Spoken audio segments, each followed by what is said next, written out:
하나님 말씀은 고린도후서 7장 1절.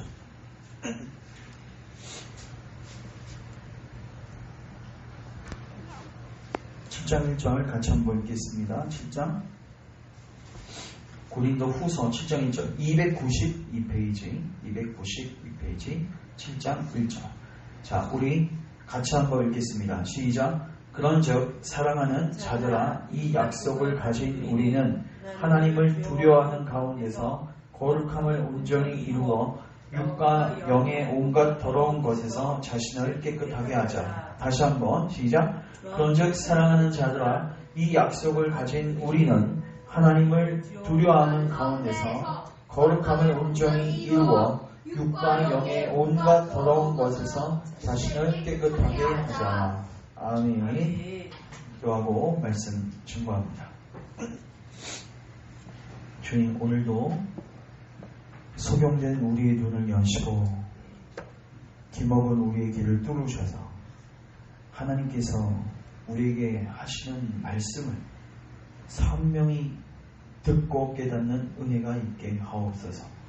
또한 이 말씀이 우리의 머리에 맴도는 것이 아니라 우리의 마음에 새겨지고 우리의 삶 가운데서 이 말씀이 순종되어질 수 있도록 주께서 우리 가운데 일하여 주시옵소서. 말씀으로써 우리의 마음을 새롭게 하시고 말씀으로써 우리 안에, 우리 인격 안에 주님 일하여 주시옵소서. 예수님의 이름으로 기도합니다. 아멘. 자, 오늘은 379페이지 회심의 체험에 대해서 살핍니다. 회심의 체험이 길기 때문에 우리가 3번에 걸쳐서 지금 보는데 이제 오늘 마지막 시간이기 때문에 제가 지금까지 했던 내용들을 이제 정리를 한번 하는 시간들을 갖고 또 책을 간단하게 읽고 정리를 할게요. 이 부분은 굉장히 중요합니다. 왜냐하면 교회를 다닌다고 해서 구원받는 게 아니라 진정한 회심을 하는 자들만 구원받아요. 물론 이 회심도 하나님이 중시하지 할 수 있죠. 맞죠? 그래서 오늘 우리는 이 부분들을 살피면서 하나님의 은혜를 구해야 합니다. 이게 다 안 지어졌네요.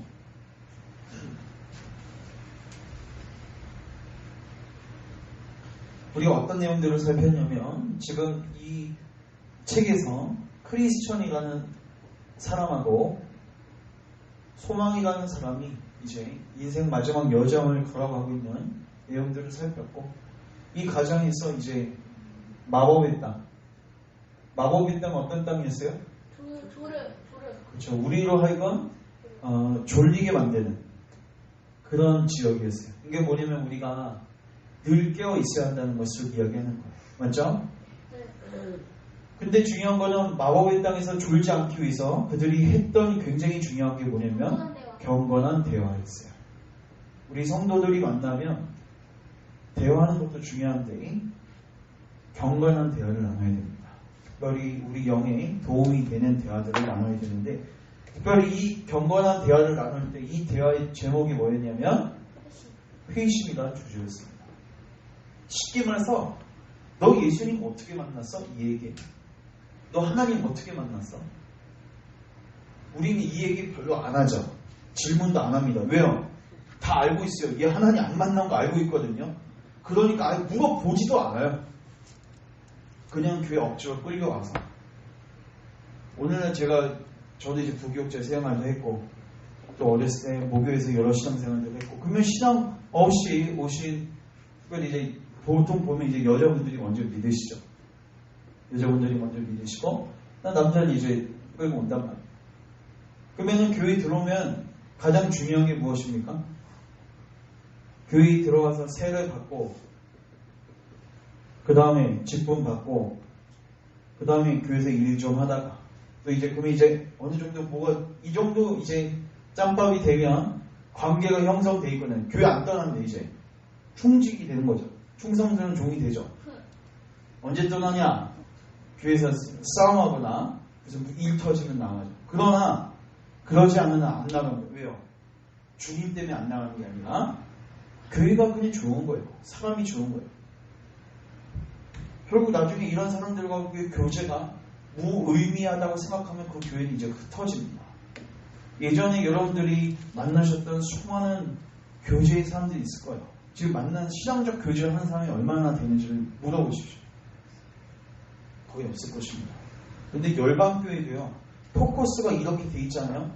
그러면 나중에 정말로 목회자는 험한 목회를 하게 된 거고, 여러분들도 허무하게 교회생활을 한 겁니다. 아니, 그런 식으로 교회생활을 할 거면 차라리 세상 사람들 만나십시오. 더 재밌고 더 유익할 수 있어요. 그러니까 세상 친구들이 없으니까 교회 친구 찾는 거예요. 어떻게 보면. 슬프죠? 세상에도 없고 교회에도 없는 사람도 있는데 더 비참한데, 근데 교회는 여러분 잘 들으셔야 돼요. 교회는 사도행전을 보면요, 하나님께서 초대교회를 세우신 다음에 구원받는 자들을 날마다 더하시더라, 이렇게 계속 문구가 나와요. 누굴요? 구원받는 자. 교회는 들어왔는데 구원받는 자는 늘어나지 않고 인간만 늘어나는 거예요. 그냥. 오늘은 이런 고민을 안 합니다. 교회 들어왔으면 뭘 해야 돼요? 회심을 조금 쉽게 설명하면, 주님께서는 영적으로 죽어있는 우리를 다시 태어나게 하시는데, 다시 태어나면 뭐하죠? 애기들이? 태어나면 애들 뭐해요? 응애 하고 울죠? 그 소리가 회심이에요. 교회에 들어왔으면 반드시 하나님께서 그 영혼에 일하시기 시작하면 응애하고 울기 시작하는데, 그게 뭐냐면 내가 죄인인 거를 깊이 깨닫고, 그 다음에 누구에게로 나아가는 거? 예수님께로. 다음에 이 영혼은 심령이 겸손할 거예요? 겸손하죠. 여러분 잘 생각해 보세요. 여러분들 자신을 보시고, 여러분들 남편을 보시고, 아내를 보시고, 여러분들의 자녀들을 보세요. 부모를 보세요. 또 주변에 있는 지체들을 보세요. 과연 이게 있는가? 이게 있는가? 교회에서 죄인이라고 얘기를 하면 오히려 뭐예요? 싫어해요. 이 얘기는 하지 마라. 여러분, 이게 없으면 예수님을 만난 게 아닙니다.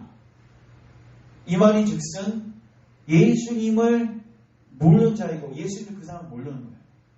결국 이 사람은 구원받는 자가 아니란 말이에요. 그러니까 이런 체험들이 아예 없으니까 질문을 조차도 할 수 없는 거예요. 너 어떻게 예수님 만났어? 기껏해서 하는 질문, 너 교회 언제부터 왔냐? 너 뭐 교회에서 뭐 어디 파트를 섬기냐? 뭐 이런 얘기밖에 할 수 없는 거예요. 그러니까 우리의 경건한 대화에 한계가 있는 겁니다.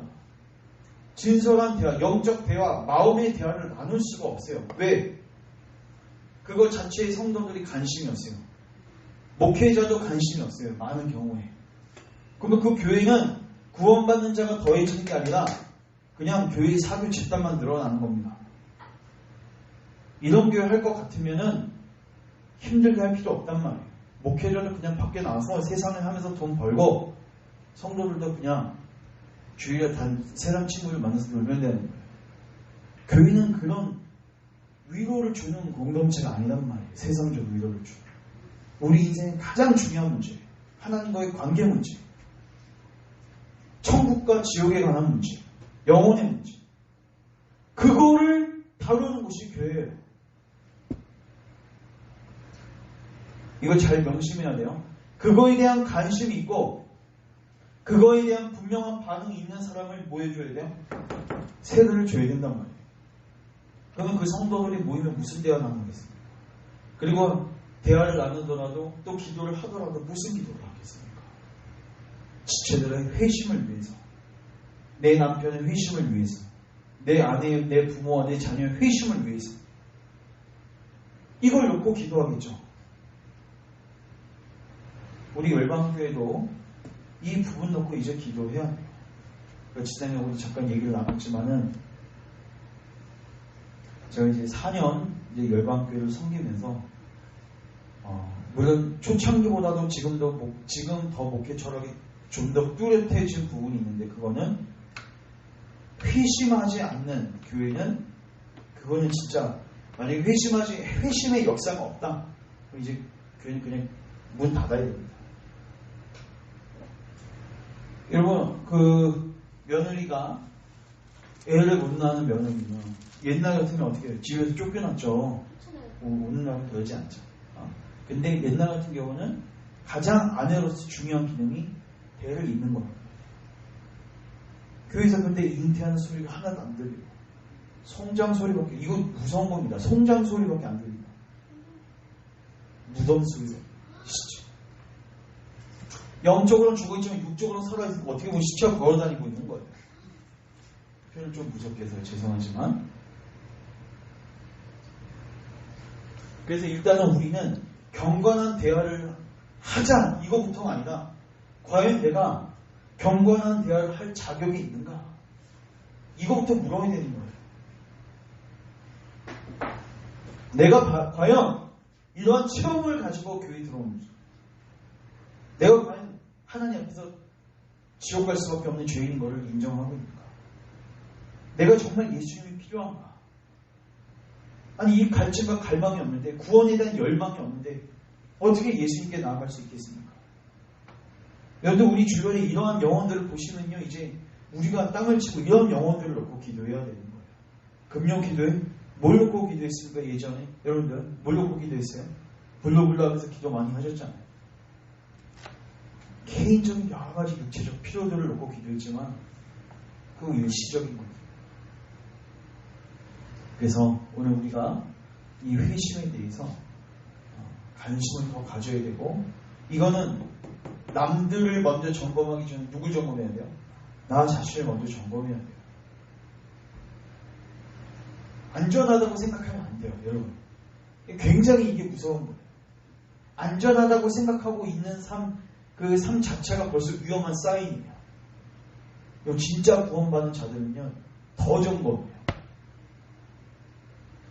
내가 정말 살아있는가?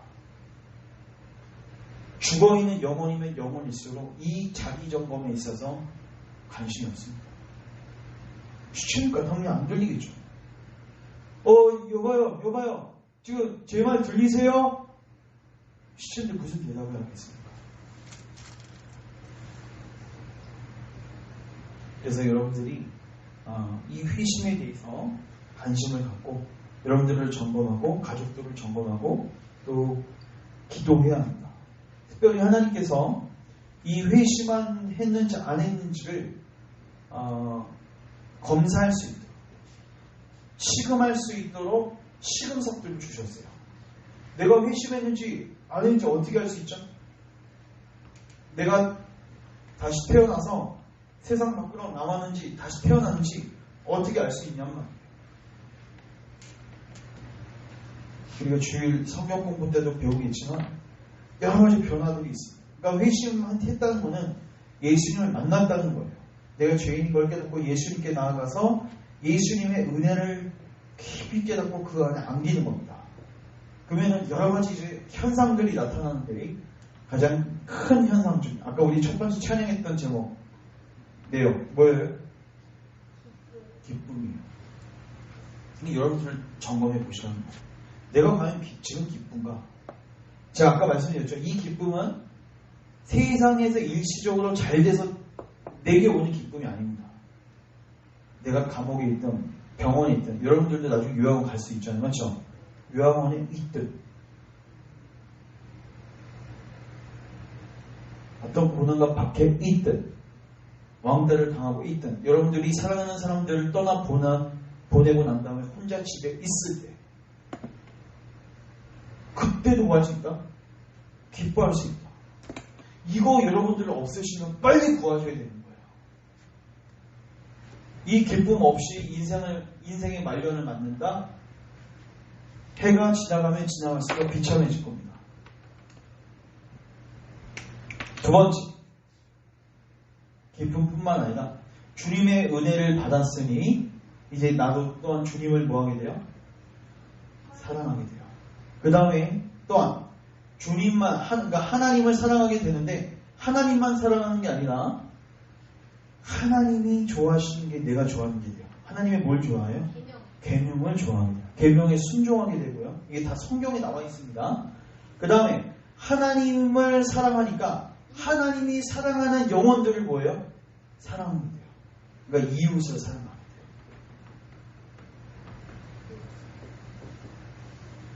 여러 가지 현상들이 있습니다. 또한 내 길을 걷는 게 아니라 누구의 길을 걸어요? 하나님의 길. 그러니까 결국 주인이 바뀐 거예요. 오늘은 이게 참 안타깝게도 교회에 들어왔는데 이러한 변화들이 하나도 없어요. 여러분 이거 하나만 딱 놓고 보세요. 과연 내가 하나님께 귀를 묻고 추우셔요? 있어요.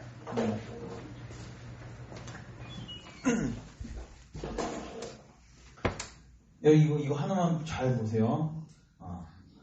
과연 내가 하나님의 길을 걷기를 추구하고 있는가? 아니면 내 길을 추구하고 있는가? 여러분 그러면 내 길을 추구한다는 게 뭔 말이죠? 이 세상 풍조대로 가는 게 여러분 길 찾는 겁니다. 여러분 세상 사람들이 어떻게 사시는지 알죠? 먹고 마시고 씻고 잠가지고 노후 대책하고 그냥 평안한 가정 이루다가 잘 평탄하게 이제 가는 거. 이런 거를 여러분 교회에서 죄라고 안 가르쳐요. 여러분 노아 홍수 때 왜 망했습니까? 그렇게 살다가 멸망당한 거잖아요. 모습적으로 보면 큰 죄는 없는 것 같습니다. 맞죠? 그러나 그 가치관 속에서 하나님이 있어요? 없어요? 없어요. 이게 바로 불경건의 죄입니다. 로마서에서도 죄를 크게 두 가지로 나눴는데 하나는 불의, 그 다음 하나가 불경건입니다. 우리의 죄는 크게 두 개예요. 불경건은 쉽게 말해서 영어 성경이 더 정확한데 쉽게 말해서 하나님 없는 삶이에요. 그러면 열심히 공부해요. 우리는 얘 정말 신앙생활 잘하는구나 하는 것처럼 얘기를 해줘요. 이런 교회 안에서 애가 막 밖에서 날라리 짓하고 막 껌 씹고 막 이렇게 다니면요 너 회개해야 돼 하죠. 근데 공부를 무진장 열심히 해요. 우리 그 아이한테 회개하라고 안 가르쳐요. 근데 그 공부 열심히 하는 목적이 나 잘 먹고 잘 살기 위한 그거면 그 아이한테도 뭐라고 해야 돼요? 너 회개해야 한다. 우리는 일명 불의의 죄는 뭐예요?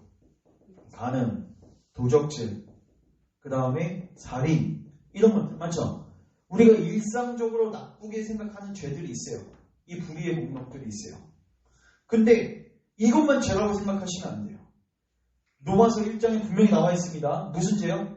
불경건의 죄. 이거는요 내가 선한 삶을 살고 있더라도 거기에 누가 없는 삶이에요? 하나님이 없는 거예요. 이거 굉장히 무섭습니다. 하나님이 없어요. 결정 다 누가 해요? 내가 해요. 하나님께 묻지 않아요. 그냥 내 길을 가는 거예요. 여러분 거듭난 신자가 주님의 은혜를 무언히 받은 존재가 이렇게 살 수 있을까요? 예수님은요 회심의 은혜를 경험한 사람들에게 늘 이렇게 얘기했습니다. 거의 너는 이렇게 한다면 나를 따르라. 나를 따르라. 이게 무슨 말일까요? 부자 청년한테도 이렇게 얘기했죠. 네 밭을 다 팔아 가난한 자에게 나눠주고 너는 와서 나를 따르라. 단순히 그 회개가 가난한 자들에게 돈을 주는 게 회개가 아니라 네 삶 전체 맞죠? 그걸 주님께 온전히 내어드리는 거. 물론 이거는 여러분 잘 기억하셔야 돼요.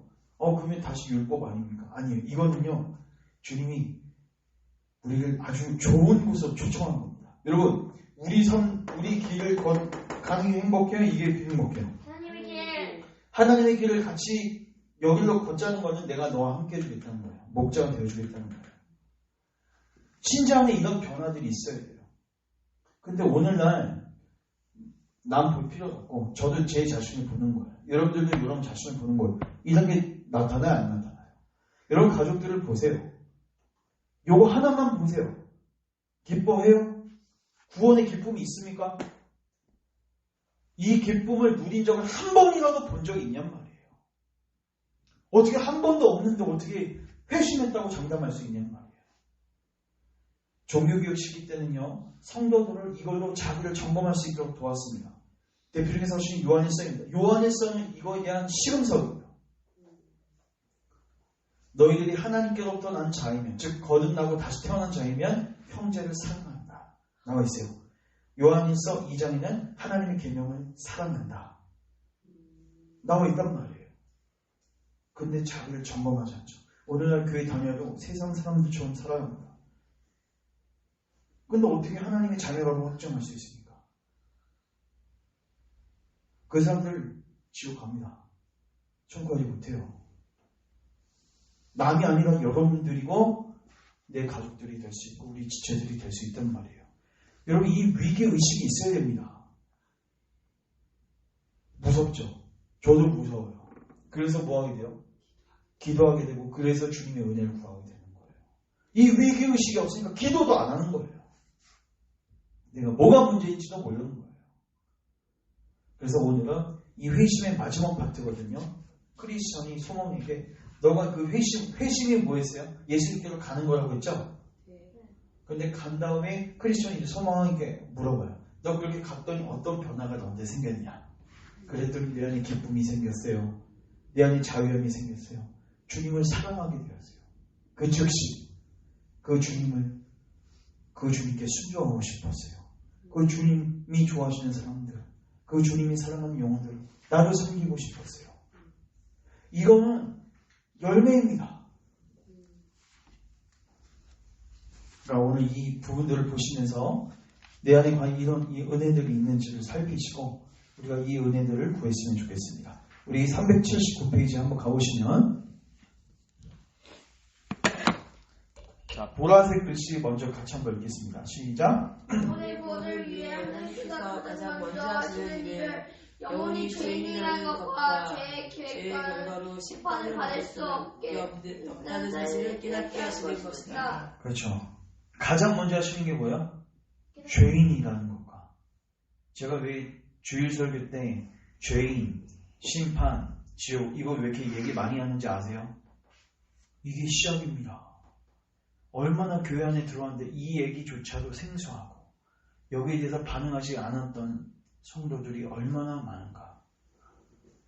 이거조차도 시작되지 않았던 거예요. 여러분 기도하셔야 됩니다. 자, 봅시다.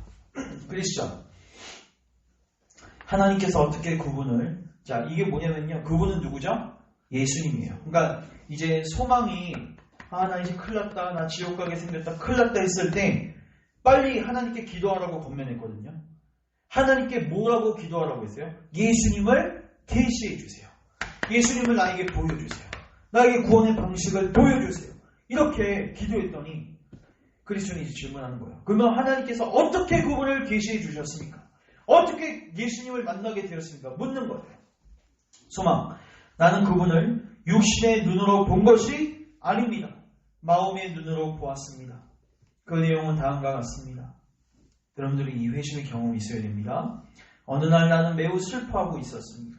내가 생각하기에 그날은 내 인생에서 그 어느 날보다 더욱 슬펐습니다. 자, 이 슬픔은 뭐 때문에 뭐냐? 줄치세요. 내 죄악이 얼마나 크고 사악한지를 새롭게 보았기 때문에 일어났습니다. 그러니까 여러분 교회에 와서 슬프다고 해서 그게 하나님 만나는 흔적 아닙니다. 어떤 사람은 와서 신상탄하고 슬퍼하는 사람이 있어요. 그거는 자기 연민이고 이거는 하나님이 원하시는 애통함이 아니에요. 죄로 인해서 애통해야 하는 거예요. 하나님의 심판 때문에 애통해야 하는 거예요. 그 다음 부분 보십시오. 그때 나는 오직 뭐 때문에? 지옥과 내 영혼의 영원한 저주만을 바라보고 있었습니다. 그런데 제가 생각하기에 갑자기 그리스도께서 하늘에서 저에게 내려오는 것이 보였습니다. 그리고 주님은 이렇게 말씀하시죠. 주 예수를 믿으라. 그리하면 너와 네 집이 구원을 받으리라고 말씀하셨습니다. 그러나 저는 주여, 저는 큰 죄인, 매우 큰 죄인입니다 라고 대답했습니다. 그때 주께서 말씀하셨습니다. 내 은혜가 내게 족하도다. 그때 제가 말했습니다. 그러나 주님, 과연 주님을 믿는 것이 무엇입니까? 그때 저는 다음 말씀을 듣게 되는데 그게 뭔지, 자, 우리 같이 한번 읽습니다. 시작. 내게 오는 자는 결코 줄이지 아니할 터이요 나를 믿는 자는 영원히 목마르지 아니하리라. 여기 줄치세요. 내게 오는 자, 그 다음에 나를 믿는 자. 이 두 가지가 똑같은 표현입니다. 그러니까 믿는 것은 뭐다? 예수님께 오는 것이다. 따라합시다. 믿는 것은 오는 것이다. 수도 분위기의 여인처럼, 혈병 여인처럼 예수님께 나오는 거예요. 도움을 구하면서. 이게 믿는 거예요. 그래서 세 번째 줄, 믿는 것과 오는 것이 하나인 것을 알게 되었습니다. 그리고 그리스도를 통한 구원을 뭐하고? 갈망하고 열심과 전심으로 달려오는 자가 진정으로 그리스도를 믿는 것이라고 깨닫게 되었습니다. 그러니까 여러분, 구원을 갈망하지 않으면서 예수님을 믿는다고 할 수 있어요? 없어요? 없죠?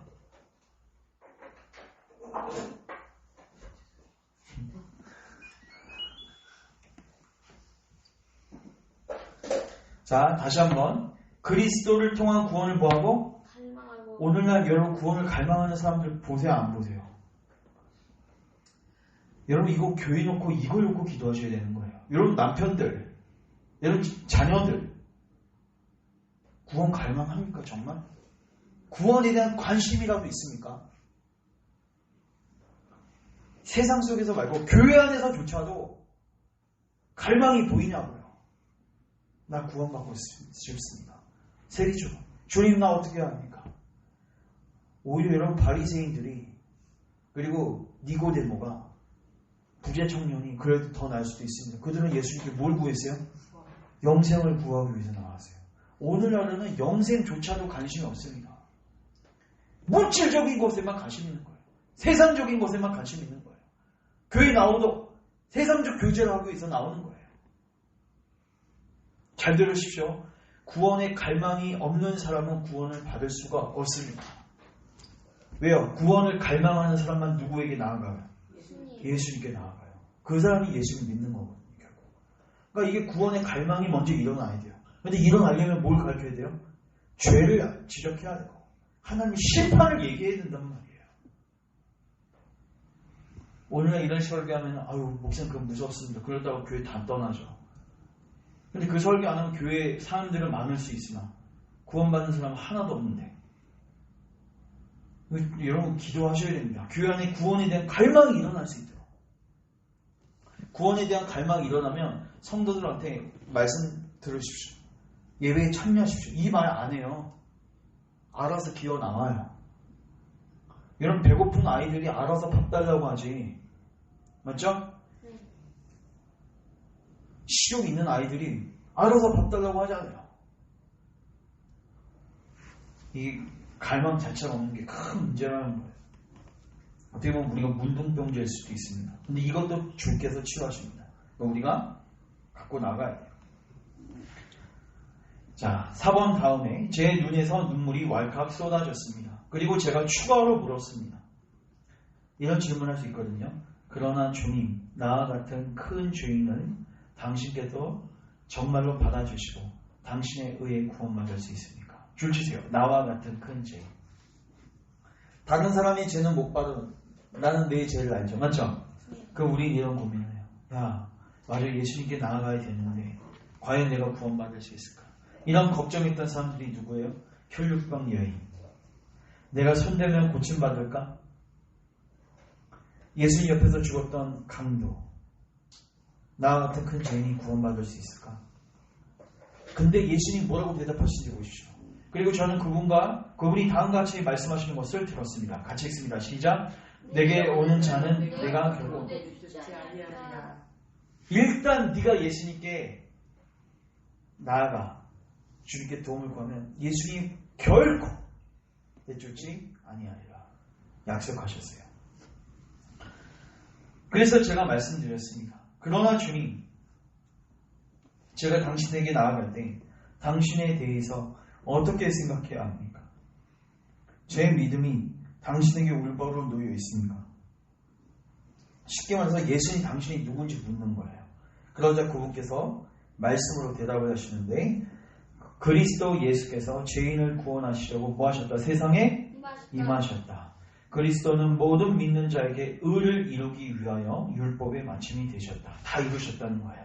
예수는 우리가 범죄한 것 때문에 내줌이 되고 또한 우리를 의롭다 하시기 위하여 살아나셨느니라. 우리를 사랑하사 그의 피로 우리 죄에서 우리를 해방하시고 그리고 하나님과 사람 사이의 중보자도 한 분이시니 곧 사람이신 그리스도 예수가 같이 읽습니다. 그가 항상 살아계셔서 그들을 위하여 간구하십니다. 이게 성경에서 예수님이 누구신지에 대한 증언이에요. 그러니까 여러분들이 이제는 이 단계, 구원에 대한 갈망, 그리고 예수님께 오라고 했을 때는 이제 우리가 그 성도들에게 뭘 알려줘야 돼요? 예수님이 누군지를 알려줘야 돼요. 우리가 지금 마가복음을 살피는 것도 뭘 보는 겁니까? 그거 뭐 똑같은 내용이잖아요. 막 예수님 고쳐주시고, 물도 건너시고. 근데 그 하나하나 사건을 통해서 예수님이 누구신가? 이 땅에 왜 오셨는가? 이것을 우리가 뭐 하는 거예요? 배우는 거예요. 자, 줄치세요. 이 모든 말씀에서 결국 이 말씀이 들어가야 돼요. 성도 안에. 이 모든 말씀 안에서 이제 뭘 깨닫게 되냐면 저는 그의 인격에 있는 의로움과 그의 피로 제 죄를 만족시킨 것을 바라보아야 하는 것을 깨달았습니다. 쉽게 말해서 예수님만이 나의 구원자이시고 예수님만 바라봐야 하는 것을 이제 진짜로 깨닫게 된 거예요. 이게 하나님이 나에게 허락하신 구원의 방식이구나. 이거를 깨닫게 된 거예요. 그리고 그분께서 아버지의 법에 순종하시고 자신을 형벌, 십자가 죽음에 굴복하신 것은 자신을 위해서가 아니라 누구를 위해서? 그의 구원을 받아들이고 이에 감사하는 자들을 위해서라는 것을 깨달았습니다. 자, 이제부터 그 내용들을 받아들이고 깨닫게 되었을 때 그 안에 있는 영혼의 변화입니다. 아까 제가 설명했던 자, 줄 치세요. 그러자 제 마음은 기쁨으로 가득 찼고 1번이에요. 이게. 자, 예수님을 받아들이고 예수님이 나를 구원하셨다는 것을 진짜로 깨닫게 되면 그 영혼은 뭐하게 돼요? 이제 기뻐하게 돼요. 기쁨. 1번. 그리고 제 눈은 눈물로 가득 찼다. 이것도 기쁨의 표현입니다. 그리고 두 번째, 제 마음은 예수님의 이름과 그 백성과 그 길에 대한 사랑으로 벅차올렸습니다. 뭘 사랑하는지 보십시오. 일단 예수님 존재를 사랑하게 됩니다. 왜 나를 그렇게 사랑해 주셨습니까? 맞죠? 그런데 그것만 사랑하는 게 아니에요. 그분의 백성 또한 사랑해요. 교회를 사랑해요. 그 다음에 또 뭘 사랑해요? 그분의 길. 이제 내 길을 걷지 않아요. 주님의 길을 구해요. 주님, 내가 어디 가기 원하십니까? 저는 주님의 자녀입니다. 주님의 종입니다. 이 고백이 있단 말이에요. 그리스도. 이는 참으로 당신의 영혼에 대한 그리스도의 계시입니다. 이것이 당신의 영에 어떤 특별한 효과, 동그라미, 어떤 특별한 효과를 가져다 주었는지를 말씀해 주십시오. 소망, 그리스도의 계시는 세상이 아무리 자신의 의로움을 주장해도 정죄의 상태에 있다는 것을 깨닫게 하셨고, 맞죠? 주님이 이걸 먼저 깨닫게 하세요. 모든 세상은 지금 어디 안에 있다? 하나님의 정죄, 하나님의 심판 안에 있다. 그리고 그리스도의 계시는 하나님 아버지께서는 의로운 분으로 자신에게 나오는 죄인들을 의롭게 하실 수 있음을 알게 하셨습니다. 어떻게 의롭다함을 받는지도 알게 된 거죠. 또한 저의 무거치한 과거의 삶을 수치스럽게 했으며 저 자신의 무지도 깨닫게 하시고 이거를 인식해서 저를 좌절까지 시키고. 여러분들이 소경이라는 생각 해보셨습니까? 맹인이라는 생각 해보셨습니까? 그 다음, 왜냐하면 이런 것들은 전에 제 마음에 일어난 적이 없었기 때문입니다. 그러나 여기서 끝나는 게 아니에요. 그리스도에 계시는 저에게 뭐를? 그리스도의 아름다움을 보여주었고 이는 저에게 거룩한 삶을 주시세요. 거룩한 삶을 사랑하게 했고. 여러분들, 우리가 언제 거룩해질 수 있습니까? 목사님이 쪼고 기도하세요. 여러분 거룩하게 살아야 합니다. 이렇게 혼난다고 해서 거룩해지지 않습니다. 그렇게 안 되죠? 너네들 안 되잖아, 맞지? 부모님이 해도 안 되잖아. 지금 여러 번 봤는데 나도 안 됐어. 언제 되냐면요, 그리스도의 아름다움을 보시면 돼요.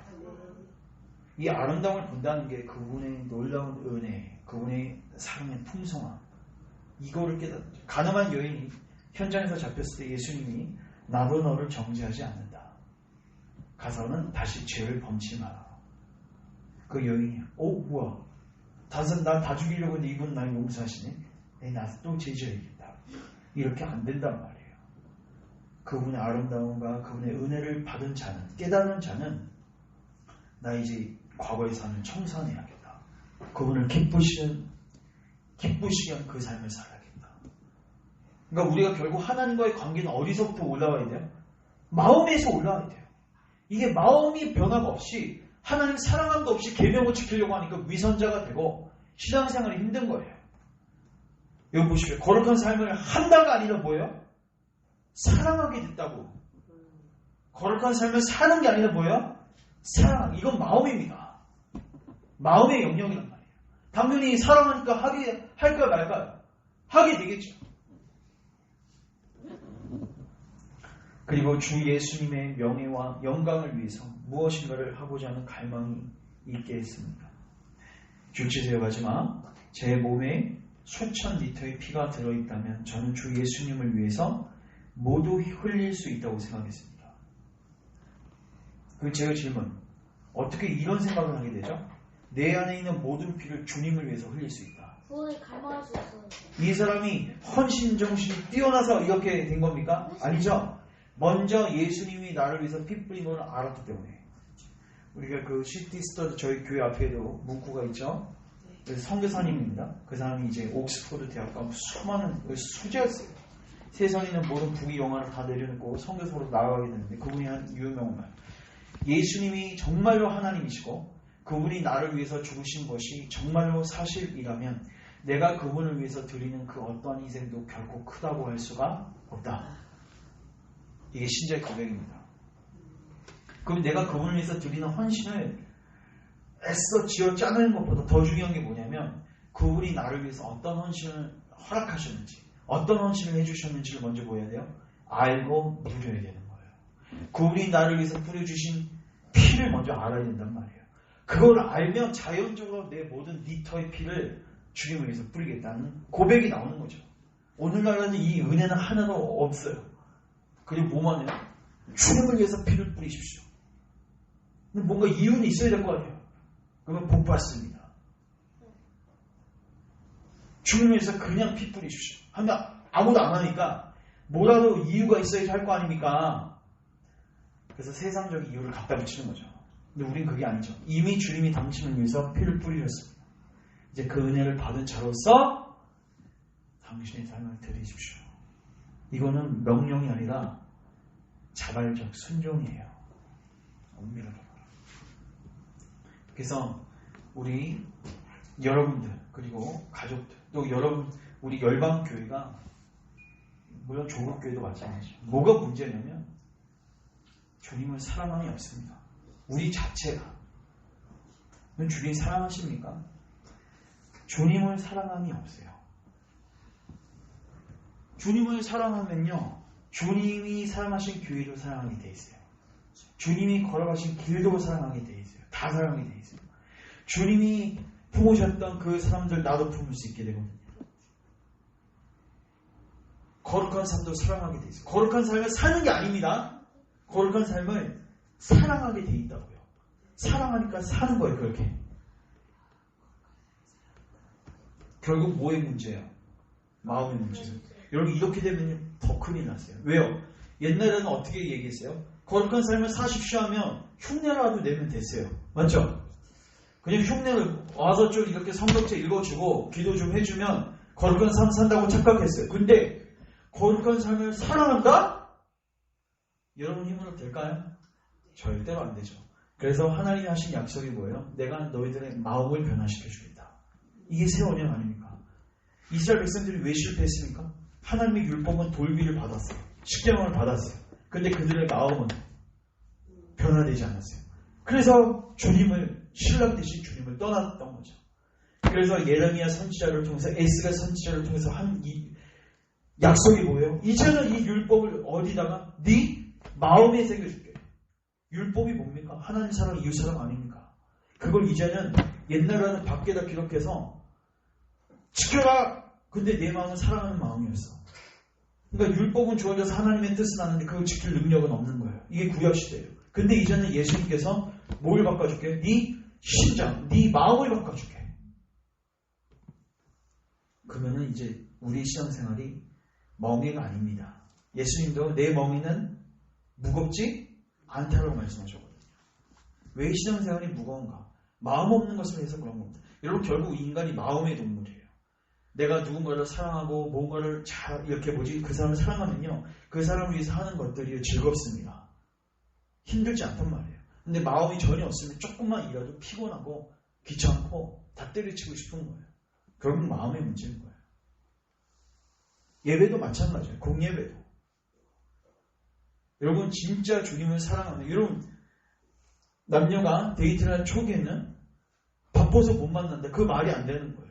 바빠서 못 만난다? 있을 수가 없는 일이란 말이에요. 맞죠? 바빠도 만나는 겁니다. 맞죠? 바빠도 만나고 오히려 바쁜 일들을 제거하면서 만나는 거예요. 그게 사랑의 표시죠. 우리가 주님을 사랑한다면 그런 핑계는 다 없어지게 될 겁니다. 결국 뭐의 문제나 마음의 문제다. 그러니까 이게 정말로 이제는 여러분들이 이 한계를 보셔야 돼요. 결국 내 마음의 문제고 우리 교회 공동체의 마음의 문제라면 이거는 누가 수술하셔야 된다? 하나님이 하셔야 된다. 내 영역이 아니다. 그래서 여러분들이 이 마음을 변화시키시는 주의 은혜가 우리 공동체에 임할 수 있도록 제가 이제 마지막으로 예레미야 36장, 에스겔 36장 주께서 우리에게 하신 약속을 하나 읽고 이제 같이 기도할 건데 여러분들이 이 약속의 말씀을 붙들고 주께 간구하세요. 주님이 약속하셨잖아요. 주님이 우리에게 해주시기를 약속하셨죠. 자, 에스겔 36장 이거 하나만 읽고 이제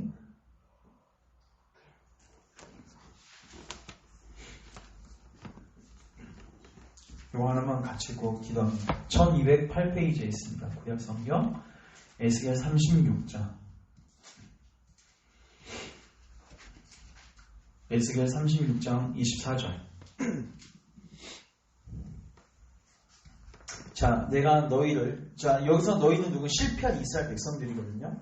내가 너희를 여러 나라 백성 가운데서 인도하여 내고 여러 민족 가운데서 모아 데리고 고국 땅에 들어가서 맑은 물을 너희에게 뿌려서 너희로 정결하게 하되 곧 너희 모든 더러운 것에서와 모든 우상 숭배에서 너희를 정결하게 할 것이며 또 새 영을 너희 속에 두고 그 다음 시작 새 마음을 너희에게 주되 너희 육신에서 굳은 마음을 제거하고 부드러운 마음을 줄 것이며 또 내 영을 너희 속에 두어 너희로 내 율례를 행하게 하리니 너희가 내 규례를 지켜 행할지라. 마지막 28절 같이 읽습니다. 시작. 내가 너희 조상들에게 준 땅에서 너희가 거주하면서 내 백성이 되고 나는 너희 하나님이 되리라. 아멘. 나는 너희 하나님이 되고 너는 나의 백성이 된다. 근데 이거는 어떤 의무규항이 아니라 마음으로부터 교제하는 관계가 될 거라는 거예요. 이걸 주님이 약속하셨습니다. 그래서 이 약속을 붙들고 우리에게 이 거듭남의 은혜, 마음을 새롭게 하신 주의 은혜가 임할 수 있도록 여러분들이 오늘부터 계속해서 구하십시오. 여러분 자신을 위해서 사랑하는 가족들과 또 우리 교회를 위해서 우리 같이 한번 기도하겠습니다. 먼저 제가 기도하고 같이 기도합니다. 주님, 우리에게 다시 태어나는 은혜, 마음이 새롭게 되는 은혜가 필요합니다. 주님, 우리를 불쌍히 여겨주시고 우리에게 새 마음을 부어주옵소서. 교회를 여러 해 동안 다녔지만 회심이 뭔지도 모르고 내가 죄인인 것도 모르고 마음은 교만해져서 예수님의 필요성조차도 모르고 교회를 10년, 20년, 30년, 40년을 다녔습니다. 그러하기에 구원의 기쁨도 없고 주님을 사랑하는 마음도 없고 거룩한 삶을 사모하는 마음도 없고 주의 계명에 관심조차 없고 이웃들에 대해서는 미움밖에 없고 시기 질투밖에 없고 주님의 길을 구하기보다는 내 길만 추구하면서 살아왔습니다. 주님, 이 모든 것이 얼마나 위험한지를 오늘 우리에게 보여주셨는데 주님 이제 우리를 불쌍히 여겨주시고 우리 사랑하는 모든 교우들에게 우리 사랑하는 가족들에게 이 회심의 은혜를 허락하여 주시옵소서. 성령이 우리 심령 안에 일하셔서 우리가 얼마나 하나님 말씀 앞에서 더러운 죄인인지를 깨닫게 하시고 주의 은혜가 필요한지를 깨닫게 하시고 구주께로 나아가게 하시고 나아가서 주님이 주시는 은혜를 온전히 깨닫게 하옵소서. 그리고 그 안에서 소망이 누렸던 그 주님이 주시는 기쁨, 안식, 쉼을 누리게 하소서. 그래서 우리의 삶이 거룩한 삶을 사랑하는 삶, 주님 따라가는 삶이 되게 하소서. 예수님의 이름으로 기도합니다. 아멘.